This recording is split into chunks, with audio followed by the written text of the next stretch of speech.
하나님의 말씀 열왕기상 19장 15절부터 18절 말씀입니다. 열왕기상 19장 15절부터 18절 말씀입니다. 열왕기상 19장 15절부터 18절까지 한 절씩 나누어서 읽도록 하겠습니다. 여호와께서 그에게 이르시되 너는 내 길을 돌이켜 광야를 통하여 다메섹에 가서 이르거든 하사엘에게 기름을 부어 아람의 왕이 되게 하고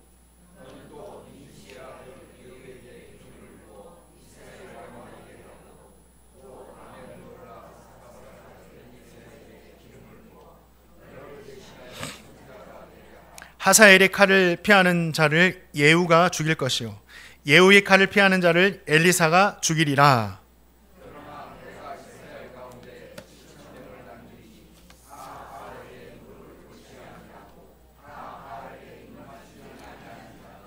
아멘.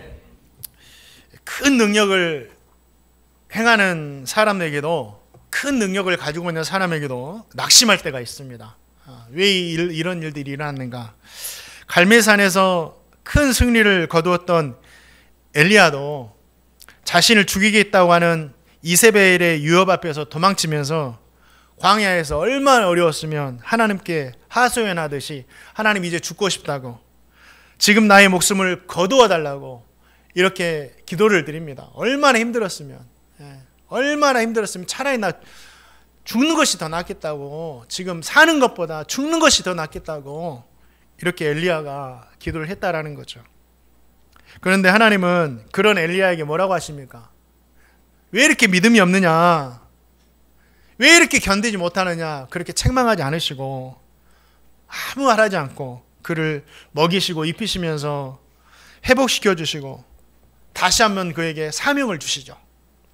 또 하나님 섬기는 사람이 나밖에 남지 않았다라고 생각하는 그 엘리야에게 뜻밖의 사실을 알려주십니다. 그게 뭐냐면 내가 이스라엘 가운데 너와 같이 바알에게 무릎 꿇지도 않고 입 맞추지도 않은 7,000명의 성도들을 내가 남겨두었다라고 이 말씀을 해주십니다. 오늘 말씀을 통해서 저와 성도님에게 주시는 정말 귀한 은혜가 담겨 있습니다. 자, 열왕기상 19장 15절과 16절 말씀, 나에게 주시는 말씀으로 읽겠습니다. 시작. 여호와께서 그에게 이르시되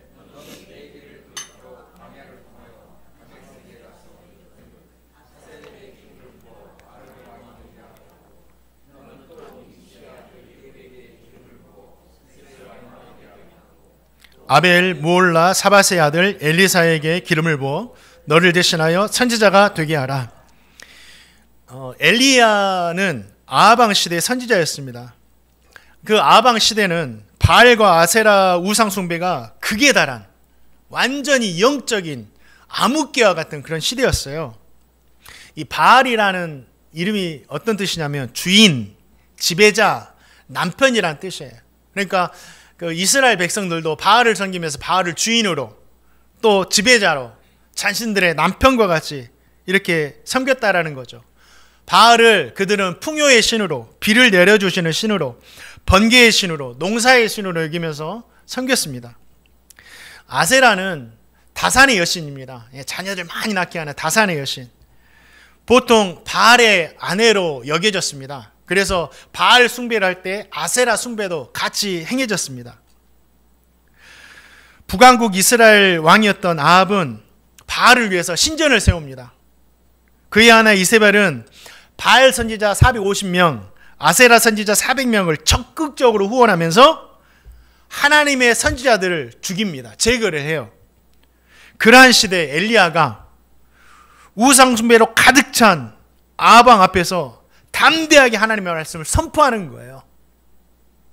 하나님을 섬기면 죽을 수밖에 없는 그 시대에 엘리야가 하나님의 말씀을 듣고 담대하게 아합 왕에게 나가서 하나님의 말씀을 선포합니다. 엄청난 용기였어요. 엄청난 믿음이었고, 어떻게 선포하느냐? 열왕기상 17장 1절 말씀 같이 한번 읽어봅니다. 시작. 내가 섬기는 이스라엘 하나님 여호와께서 다시 한번 읽어봅니다. 시작.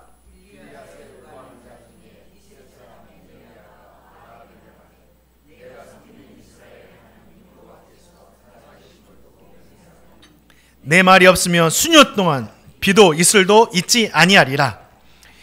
이 말씀은 단순한 기상예보가 아닙니다. 바알을 그들은 뭐라고 여겼어요? 비의 신, 풍요의 신으로 여겼잖아요. 그들의 이러한 믿음을 정면으로 부정하는 영적 선포였어요. 엘리야는 온 백성이 바알을 비의 신으로 섬기고 있는데 아니다. 오직 여호와 하나님만이 자연과 생명을 주관하시는 주권자가 되신다라고 선포한 거예요.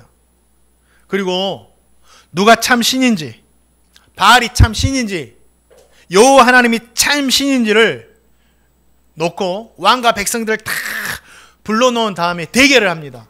어떻게 대결을 하느냐? 우리가 각각 송아지를 잡아서 제단 위에 올려놓고 불로 응답하는 신이 진짜 신으로 알자. 이 대결을 하기 시작한 거예요. 그 말에 바알 선지자 450명이 아침부터 저녁까지 소리를 지르며 바알을 부르짖습니다. 바알이여 불로 응답해 주십시오. 아무런 기도를 해도 응답이 없자 이제는 자신의 몸을 막 해하면서 상하면서 피를 흘리면서 막 날뛰면서 미친 듯이 기도하는 거예요. 그래도 아무런 일이 일어나지 않습니다. 그 후에 엘리야는 조용하게 다시 무너진 제단을 쌓고 송아지를 올려놓고 종을 시켜가지고 그 제단 위에 물을 부으라고 합니다. 불이 타려면 물을 안 부어야 되는데 물을 부으라고 해요. 도랑까지 물이 가득 찰 정도로 물을 붓습니다. 그리고 기도해요. 엘리야가 뭐라고 기도하느냐? 하나님, 주께서 하나님이신 줄 이 백성들이 알게 해주십시오. 이 백성들의 마음을 하나님께 돌려주십시오. 이렇게 기도했어요.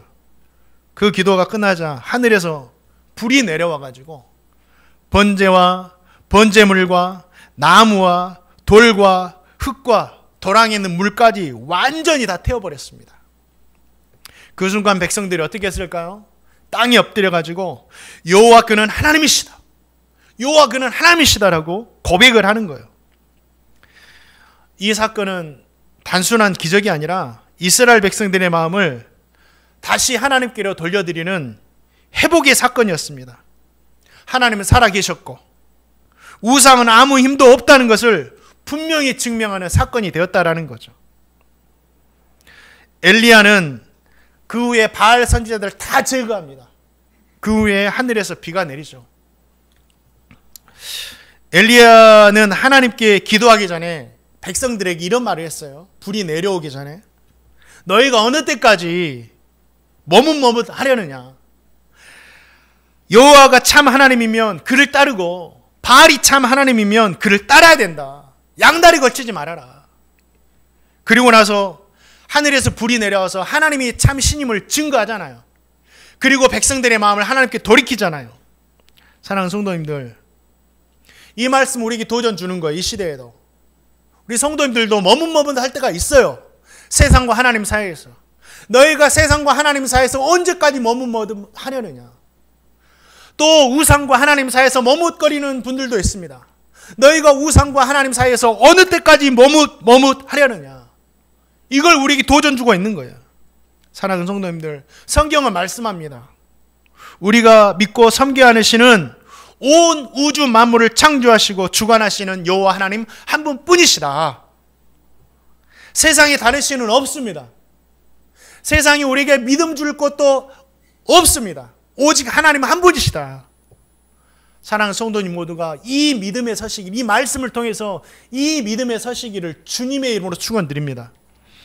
엘리야 선지자가 갈멜산 대견에서 승리하자 분노한 아합의 왕 이세벨이 엘리야에게 뭐라고 편지하냐면 내일 이맘때 내가 너를 반드시 죽일 것이다.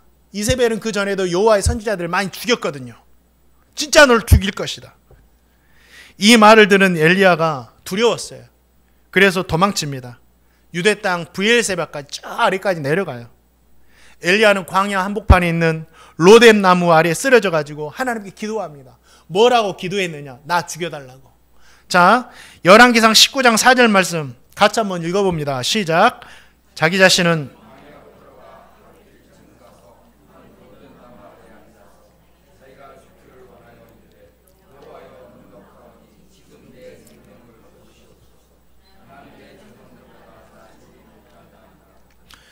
하나님의 방금 전까지 하나님의 능력을 체험했던, 하나님의 능력을 행했던 위대한 선지자 엘리야도 한순간 절망 속에서 무너지고 말았습니다. 차라리 사는 것보다 죽는 것이 낫겠다고. 우리는 몰라요, 엘리야의 심정이 어떠했는지. 그러나 엘리야가 느끼는 심정은 뭐예요? 차라리 하나님 이렇게 사는 것보다 나 죽는 게 낫겠다고. 차라리 하나님이 나를 거두어 달라고 기도하는 거예요. 얼마나 절망적이었으면. 우리 성도님들 이런 분들 있으십니까? 우리의 신앙, 우리의 믿음이라는 것이 이렇게나 약하고 믿을 것이 못 됩니다. 우리 중에 누가 엘리야 선지자보다 능력 있는 사람이 있겠어요? 그렇기 때문에 절대로 자기의 믿음과 신앙을 장담하면 안 됩니다. 믿을 것이 못 돼요. 그렇기 때문에 성령께서 우리를 늘 도와주시고 붙들어 주시는 거예요. 자기의 신앙, 자기의 믿음 장담하지 마, 믿지 마세요. 엘리야 선지자도 순간 무너졌습니다. 우리의 신앙 믿을 게 못 돼요. 그래서 날마다 저와 성도님은 우리를 도우시고 붙들어 주신 성령님 의지하면서 살아야 된다. 하나님은요, 나 죽고 싶다고 그렇게 절망하고 있는 엘리야에게 어떻게 하시죠? 천사를 보내주셔요. 천사를 도와주세요. 어루만져주시고 먹여주시고 마실 걸 주면서 힘을 내게 하시죠. 하나님 그런 분이세요. 엘리야는 힘을 얻어서 40주야를 더 간 후에 하나님의 산 호렙 신의 산에 이릅니다. 그곳에서 굴을 발견하고 그 굴 속에 숨어들어요. 그때 하나님께서 또 굴 속에 있는 엘리야에게 찾아오시죠. 찾아오시는 하나님께 엘리야가 뭐라고 하는지 아세요? 하나님 섬기는 사람은 오직 나밖에 없습니다. 그런데 그들이 나의 생명까지 빼앗으려고 합니다. 이런 기도를 해요. 하나님은요, 그때 엘리야의 말을 듣고 그를 위로해 주시고 그에게 새로운 사명을 주세요. 뭐라고 하시느냐? 다메섹으로 가서 하사엘과 에후에게 기름을 부어 왕으로 세워라. 엘리사에게 기름을 부어서 선지자로 세워라. 이 사명을 주시죠. 엘리야는요, 지금 죽은 것이나 마찬가지라고 생각했어요. 다 끝났다고 생각했어요. 이제 더 이상 할 수 있는 일이 없다고 생각했습니다. 상황과 환경이 딱 그랬어요. 나밖에 없거든요. 진짜 자기 자신밖에 없는 것 같이 보이거든요. 그때 하나님은 뭐라고 해요? 아직 끝난 것이 아니다. 아직 끝난 것이 아니다. 아직도 너에게 사명이 있다. 이 말씀을 통해서 저와 성도님에게 주시는 귀한 은혜가 있어요. 저와 성도님의 삶은 언제 끝나느냐? 하나님께서 마침표를 찍어 주셔야지 끝나는 거예요. 하나님께서. 내가 끝내고 싶다고 끝낼 수 있는 것이 아니에요. 상황과 환경이 끝낼 수 있는 것도 아닙니다. 우리의 삶은 하나님께서 마침표를 찍어 주실 때 끝난다. 그때가 언제인지는 몰라요. 그리고 죽었다고 생각되고 아무것도 할 수 없다고 생각되는 절망의 끝은 끝이 아니라는 거예요. 그때가 시작이라는 거예요. 사랑하는 성도님들, 우리 성도님들 신앙으로 또 물질로 건강으로 사람들로 인해서 야, 이제 나 진짜 더 이상 할 수 있는 것이 없다. 다 끝나버렸다라고. 나 이렇게 살 바에야 차라리 깨끗하게 죽는 것이 낫다라고 생각할 때가 있습니까? 환경에 다 막혀버렸습니까? 그렇다면 그 시간은 새로운 사명이 주어질 출발점이 된다. 낙심한 자리라도 그 자리에 하나님의 은혜가 임하면 우린 다시 일어날 수 있다. 그리고 하나님의 은혜가 임하면 그 순간이라도 새로운 길이 열리게 된다. 엘리야를 보시기 바랍니다. 사랑하는 성도님들, 그 믿음이 저와 성도님에게 있기를 주님의 이름으로 축원드립니다. 자, 열왕기상 19장 10절 말씀도 같이 한번 보겠습니다. 열왕기상 19장 10절 말씀. 아니, 잠깐만요. 제가 순서가 잘못됐어요. 우리 열왕기상 이게 순서가 좀 바뀌어가지고 열왕기상 19장 10절 말씀 맞습니다. 읽겠습니다. 시작. 그가 대답하되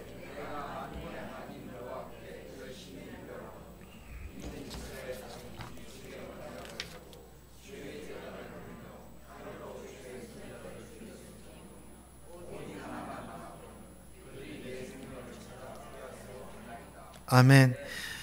엘리야는 자신이 마지막 나는 마음은 하나님의 사람이라고 생각했어요. 나만 남았다. 너무 힘들다. 이 싸움은 끝났고 이제 자신마저 죽음을 당하면 모든 것이 끝나버린다라고 이렇게 생각했어요. 그러나 하나님은 엘리야의 눈에 보이지 않는 곳에서 이미 엘리야와 같은 사람들을 준비하고 계셨다라는 거예요. 하사엘과 에우와 또 엘리사라는 사람을 준비하고 계셨다라는 거예요. 하사엘은 아람의 군대 장관이었습니다. 이 사람도 하나님께 쓰시는 사람이에요. 그가 나중에 아람의 왕이 되어가지고 타락한 이스라엘을 심판합니다. 하나님의 도구가 되어가지고. 에우라는 사람은 이스라엘의 군대 장관이었어요. 그는 후에 이스라엘의 왕이 돼가지고 아합 왕조를 완전히 심판합니다. 바알 숭배했던 아합의 왕조를 완전히 심판하고 이스라엘 가운데 바알 숭배를 완전히 뿌리 뽑아버립니다. 엘리사는 엘리야의 뒤를 이어서 선지자로 활동하고 엘리야보다 더 긴 시간 동안 더욱 놀라운 하나님의 일들을 감당해 갑니다. 엘리야는 혼자 남았던 것이 아니에요. 하나님의 사람은 이방 나라에도 있었고 이스라엘에도 있었고 자신이 가르치는 가장 가까운 사람들에게 있었다라는 거예요. 엘리야가 절망에 가려서 그것을 보지 못한 것 뿐입니다. 절망이 너무 크니까 그게 안 보이는 거예요. 자기 혼자 있다고 생각되는 거예요. 마치 베드로가 물 위를 걸어가다가 풍랑 만나고 나서 여전히 주님이 계시는데 풍랑 보면서 주님을 잃어버린 것처럼 엘리야도 절망이 너무 크니까 절망 가운데 계시는 하나님 보지 못하는 거예요. 믿음의 사람들도 보지 못하는 거예요. 사랑하는 성도님들, 절망 속에서도 여전히 함께 하시면서 일하고 계시는 주님 바라보시기 바랍니다. 나만 있는 것이 아니에요. 나와 같이 믿음을 지키면서 하나님을 섬기는 사람들이 또 있다라는 거예요. 풍랑 너머에 계신 우리 주님, 그 주님을 바라볼 때 우리가 힘을 얻을 수 있는 겁니다. 절망 바라보면 우리는 낙심할 수밖에 없지만 절망 너머에 계신 그 주님 바라볼 때 우리가 이겨낼 수 있다. 안네 프랭크라는 그런 소녀가 있었어요. 책도 있는데 안네 프랭크의 일기, 이런 책 들어보셨죠? 1929년에 독일에서 태어난 유대인 소녀였어요. 나치가 유대인들을 박해하는 것을 본격적으로 시작되자 그녀의 가족은 네덜란드 암스테르담으로 이주해서 살기 시작합니다. 1942년부터 아버지 회사 건물에 비밀 공간을 만들어서 숨어서 살게 돼요. 이 공간을 밖에서 보니까 평범한 벽장이었어요. 그런데 그 안에는 방도 있었고 작은 주방도 있고 은친처였어요. 그래도 벽 안에 있으니까 얼마나 갑갑했겠어요. 근데 그 안에 8명이 숨어서 삽니다. 무려 2년 동안. 갇혀 지내는 동안 안네라는 이 소녀가 하루하루 일기를 써서 그 이야기를 남겨요. 하루의 일상, 전쟁의 공포, 미래에 대한 불안, 신앙에 대한 고민, 하나님께 드리는 기도, 이 일기에 다 쓰기 시작합니다. 그 일기에 보면 이러한 내용이 있어요. 나는 아직도 사람들의 본성에 선한 것이 있다고 믿는다. 하늘을 바라보면 나는 아직 희망을 잃지 않는다. 그 벽장에서 하나님은 모든 것을 알고 계신다. 이 고통도 결국 나는 깨닫지 못하지만 의미가 있을 것이다. 이 어린 소녀가 그런 것들을 써요. 안내는 전기가 끊기고 음식이 부족하고 밖에 나가서 마음껏 공기도 쐬지 못하고 빛도 쐬지 못하는 그 상황 속에서도 하나님을 향한 신앙을 포기하지 않고 그 비좁은 벽장 속에서도 절망을 바라본 것이 아니라 하나님 바라보면서 이겨낼 수가 있었다라는 거예요. 저 성도님 모두도 절망 속에서도 절망을 바라볼 것이 아니라 여전히 우리와 함께 하시는 하나님 바라보시기를 주님의 이름으로 축원드립니다. 이러할 때 놀라운 역사가 일어나는 거예요. 어떤 놀라운 역사가 일어나느냐. 자, 열왕기상 19장 18절 말씀 같이 한번 읽어봅니다. 시작.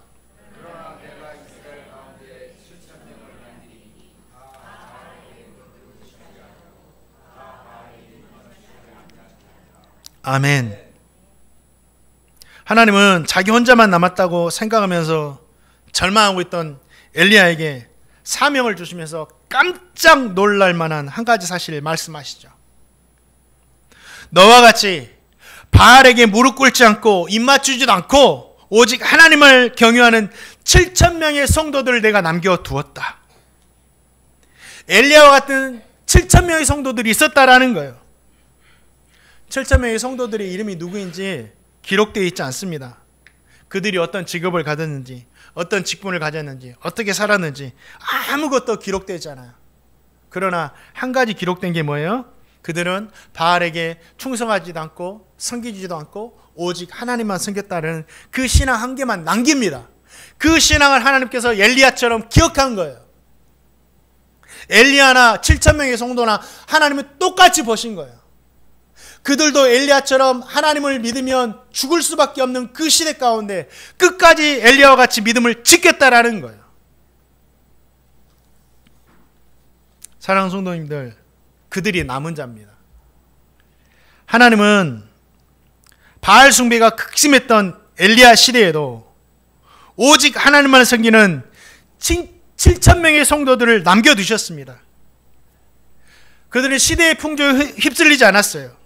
오직 하나님의 말씀만 붙잡았습니다. 그들은 엘리야조차 알지 못할 정도로 겉으로 드러나지 않게 신앙생활했습니다. 신실하게 믿음을 지켰어요.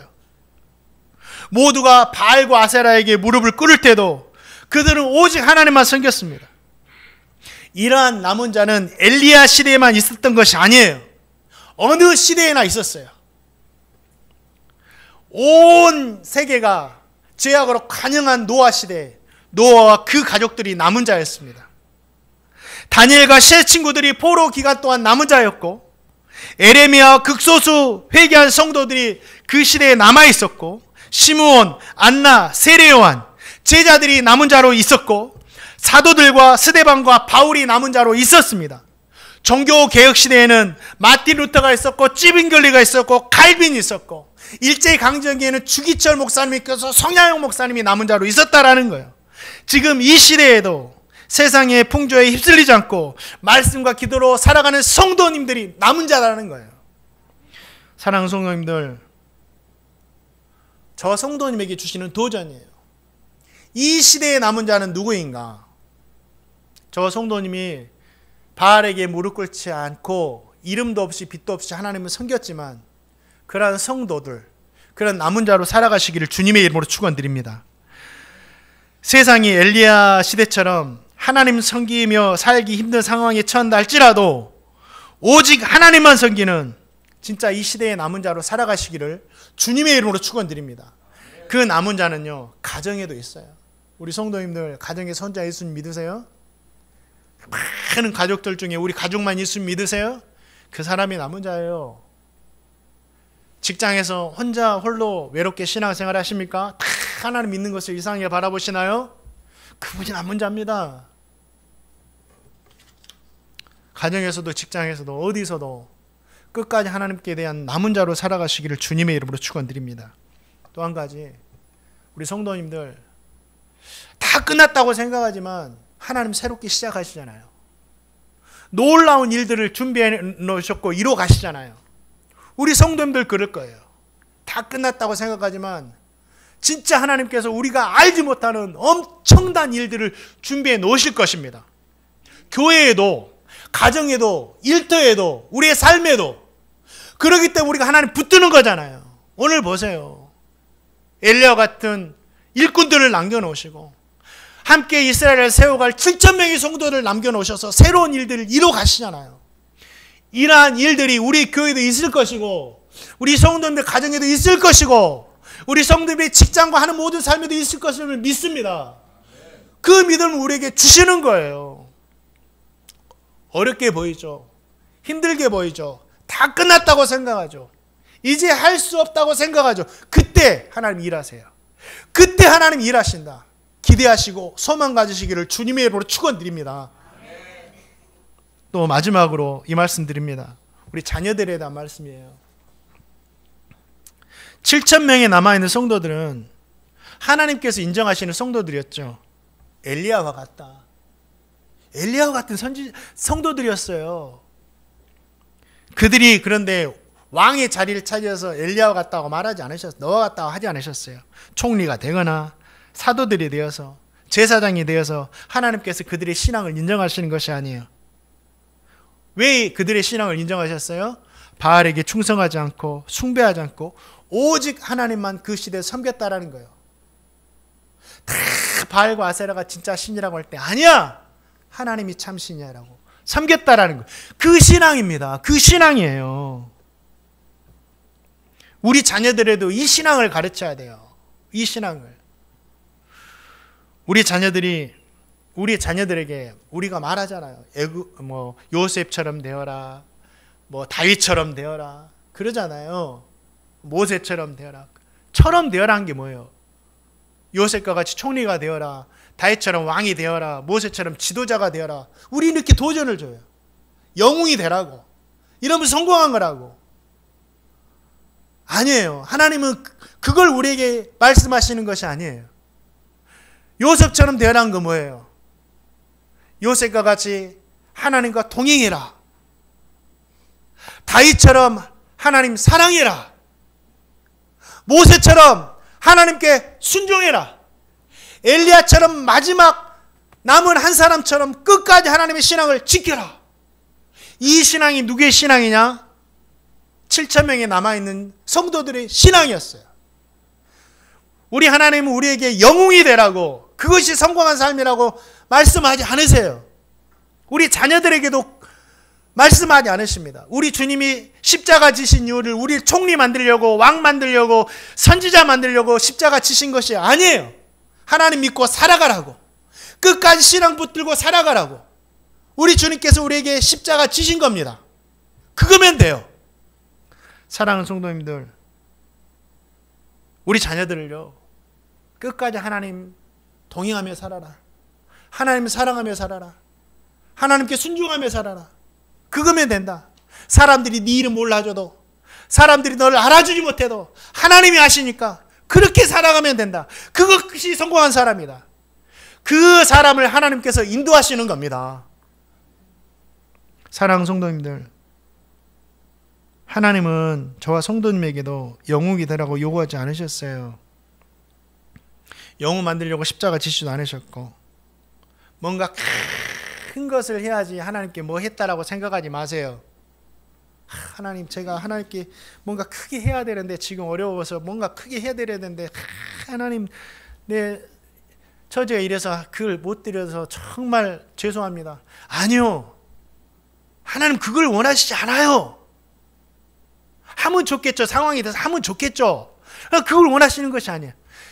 지금 어려운 상황이라도, 진짜 얼마 어렵겠어요. 7,000명들이 얼마 어렵겠습니까? 그런 상황일지라도 이름도 없이 빛도 없이 끝까지 하나님 붙들고 살아가는 거, 내가 너에게 원하는 것은 나와 동행하는 것이 아니냐, 이걸 원하신다라는 거예요. 사랑하는 성도님들, 이러한 하나님의 마음을 아시고 끝까지 하나님 사랑하시는 그러한 성도로 살아가시기를 주님의 이름으로 축원드립니다. 이스라엘은요, 다윗 혼자서, 엘리야 혼자서, 요셉 혼자서 이렇게 이뤄간 나라가 아니었어요.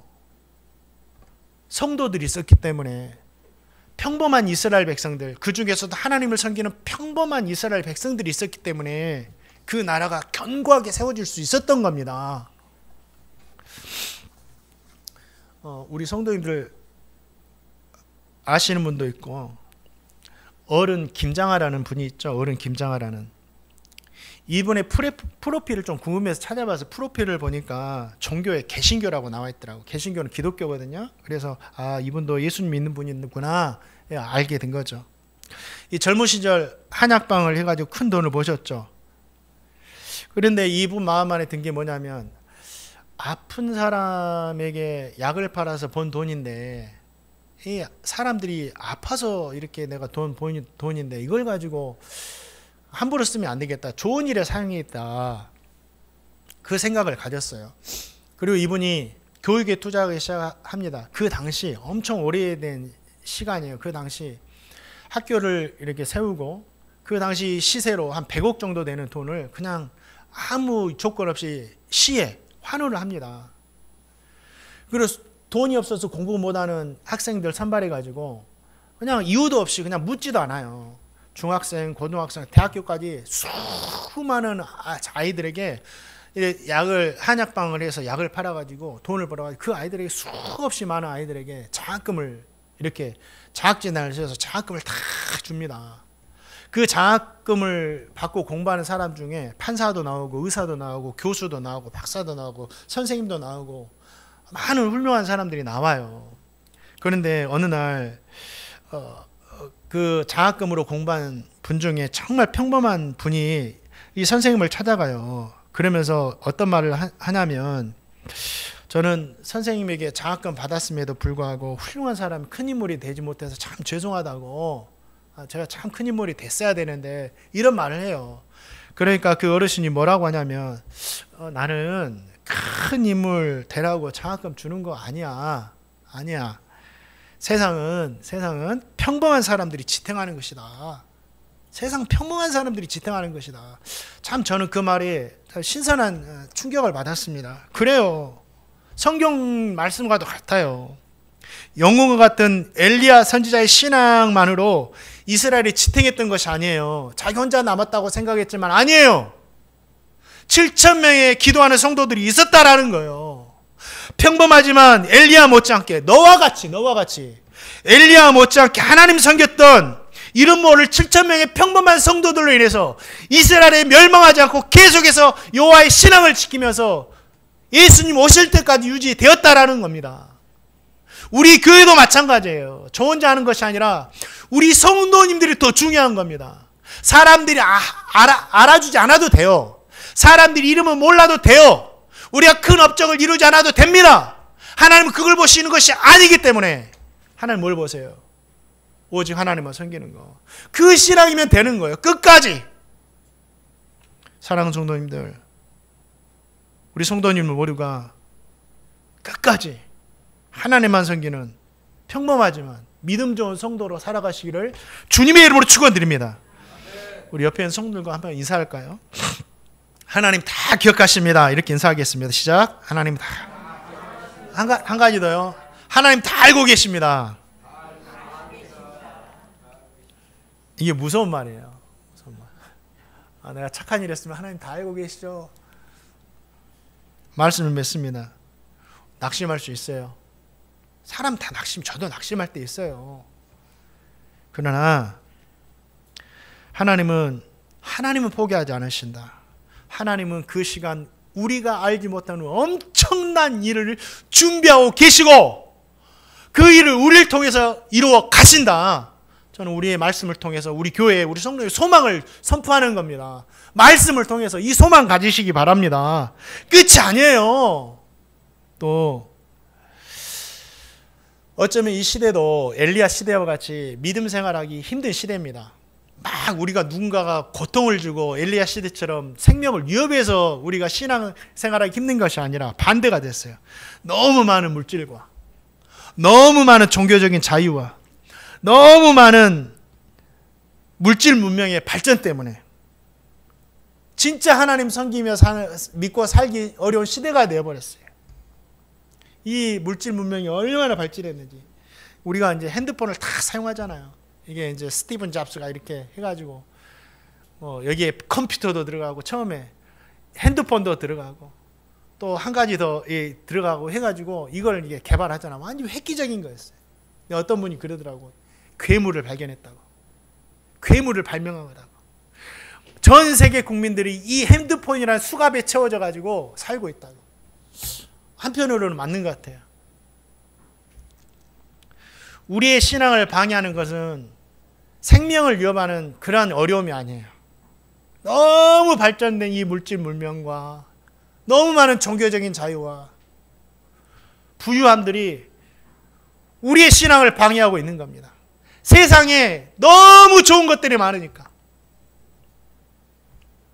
사랑하는 성도님들, 그럴지라도 저와 성도님은 점점 더 하나님을 섬기기 어려운 시대가 될지라도, 더 많은 사람들이 하나님을 떠나는 시대가 될지라도, 지금 그러고 있어요. 지금 그러고 있어요. 될지라도 우리 성도님들 끝까지 남은 자로 살아가시기를, 평범한 영웅이 되지 않아도 돼요. 평범할지라도 하나님을 끝까지 섬기며 살아가시는 제가 되고 우리 성도님 되시기를 주님의 이름으로 축원드립니다.